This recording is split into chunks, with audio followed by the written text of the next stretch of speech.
My name is Marcus Bessa. I'm a LEGO senior designer, and my job was to kind of transport that huge set from the movie and make it into something more portable and something that the consumers at home could actually put together and display in their own living room without having to take away the couch and the TV and everything else. My name is Paul Tsurcanu. I'm a senior graphic designer and I'm in charge of minifigures, printed elements, stickers, pretty much everything that's decorated and goes in a Lego box. As this set is taken over by the Joker and everything looks very damaged and vandalized. Yeah, as a street artist, it was great. I really enjoyed vandalizing Bruce Wayne's property. Joker's Manor has been transformed into the craziest, coolest fun park you can think of. There's a roller coaster, there's flying punches in the air, and there's signs all over, and a crazy eye that follows you wherever you go. But there's also a lot of details and things left from Batman in the house. So you can still see that Batman or Bruce Wayne had lived there, and that is still his house, but Joker has taken over. From a graphics perspective, I think the set is very colorful, but I guess that's the idea. If you think Wayne Manor, it's I don't know, posh. I guess having the opportunity to make this crazy colored Joker style take on it, it's totally new. There's also a lot of new colors for certain shapes that have been around for a while.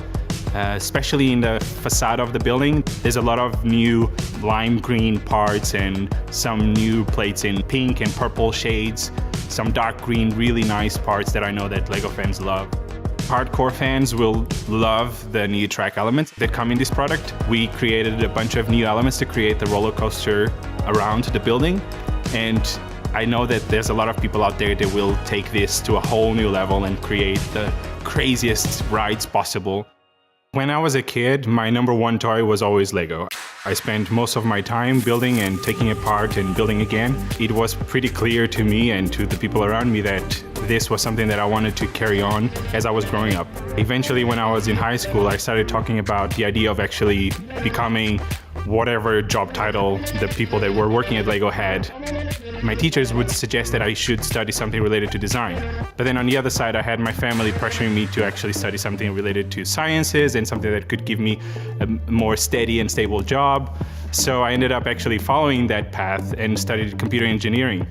But when I was finishing my computer degree, then I found out that LEGO was looking for designers, and I had been building with LEGO still.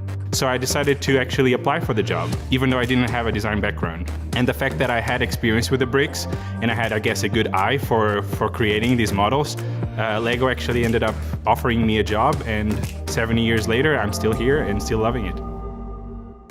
When creating a model this big with this level of detail, one of the most entertaining and fun parts of it for me is actually come up with the little details that usually fill in the spaces on the inside.